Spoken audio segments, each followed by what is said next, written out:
What's up, guys? Today we will be unboxing the iPhone 15 Pro Max. I had a ton of requests to compare it to my old phones like I usually do, the older iPhones. And I think if you have an 8 Plus, a 7, a 10, since those phones are not getting software updates anymore, I think buying a new phone could definitely be beneficial here, if that's what you want to do. This is the blue color, I believe, and it looks pretty nice. It's a darker blue. All right, so it's kind of, this upgrade is kind of like, reminds me of the S23 Ultra launch, coming from the S22. Not a massive upgrade here, but the 15 Pro has USB Type-C now, which is really convenient. Apple finally got away with their terrible charger.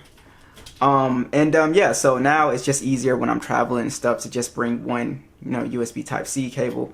And of course in the box you get the Apple stickers and stuff like that. Alright, so it has this new titanium design, and you could definitely tell that it's much lighter than the 14 Pro Max. So yeah, you can instantly feel the difference there. It's definitely way lighter. So that's pretty nice as well. But essentially the same design here, the matte finish, and then now you have these titanium sides on here, which look like they'll pick up fingerprints or oil. Well, no. Yeah, kinda. It's kind of picking up smudges again. Also, the bezels are a bit slimmer, and of course you get the new Apple A17 chip on here as well too. So again, not a big upgrade, but it could be a big upgrade depending on which phone you're upgrading from. So, like I said, 8 Plus, 10, 7, even maybe a 10s, because that probably won't get iOS 18. It's getting iOS 17, but it won't get 18. I don't think so. So briefly in the setup now, you do have this action button that I totally forgot about. So they got rid of the mute vibration switch, so now it's this button right here with a pretty cool menu, and you have all of these little shortcuts. I guess you can pretty much assign it to whatever you want. I'm just gonna keep it on the silent. Alright, so now that I'm able to see the screen a little bit better, so the phone does now have a 89.8% screen to body ratio. So the bezels look really thin, but it's not like shockingly thin like people were trying to hype it up. Honestly, if I didn't put like the 14 Pro Max side by side, you really wouldn't notice a difference at all.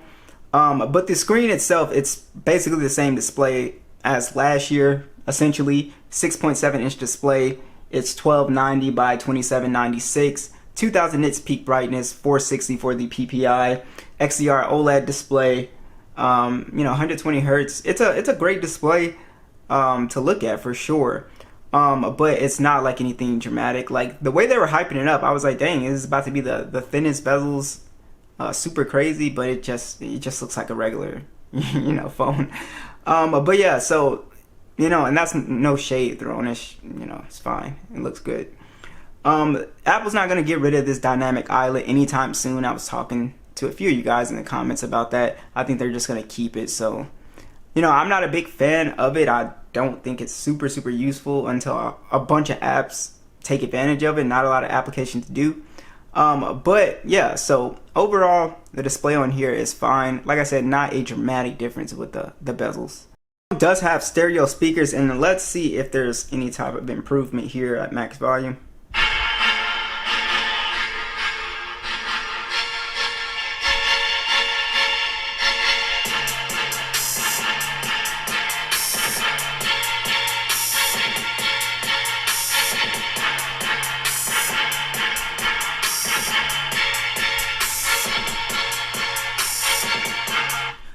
So the speakers are excellent on here. Really good bass, really good fullness. They pretty much sound similar to the 14 Pro Max, so no, real speaker upgrade here. Alright, so let's talk about the chip in this phone. So this phone does have the Apple A17 chip, and what I thought was cool about this year's release is that from what I saw in the presentation, they said that they could port Resident Evil, like the console game, onto the iPhone now because of this chip. And I think that's actually pretty impressive. So definitely gonna check that out. But as far as like a gaming device, you know, obviously this is gonna be an extremely good phone to game on. And you see, we can get ultra frame rates on here. But yeah, so this is going to be a fantastic phone to game on, and it doesn't seem like it heats up too bad. Right now it's just been warm, but I have been running like benchmarks and stuff on it. But yeah, and speaking of benchmarks, I'll go ahead and show you guys the Geekbench score so you guys can see that. So these are the scores, just crazy multi-core score right there. And of course running iOS 17. Alright, and just briefly checking out the cameras, you can now switch from 24 to 28 to 35, and that's pretty much it. Nothing is really changed with the camera. They did upgrade you know, the cameras on here, but it's not anything too dramatic. I think the biggest thing that people will notice is the 25 you know, times zoom. You now have a 5 times optical zoom, which is nice, but I was really hoping for at least 10 times. But it does do a much better job if you're trying to zoom. You know, if you're at a sporting event or something, it will take, you know, better shots, obviously. But as far as the image quality, the videos and stuff like that, yeah, I didn't think it was too much of an improvement over the 14 Pro Max. I'm sure that there are small improvements. I'll put them side by side and compare them, but just looking at the camera, it looked like it took, you know, pretty similar photos to the 14 Pro Max. So yeah, so I have to just spend a little bit more time with it, but just first impressions, it looks like, you know, essentially the same camera. Now, battery life is something that Apple didn't talk about this year, which is surprising, because it does have a new chip, but they didn't say anything about an improvement in battery performance on here. So the battery, it does have a 4,422 milliamp hour battery, and of course you have the, you know, wired USB Type-C charging on here as well too, and then you have the wireless charging on here, the MagSafe charging, of course. But Apple didn't release any specs on how fast this thing charges, so I'll have to put my USB cord in and see how fast it's actually charging.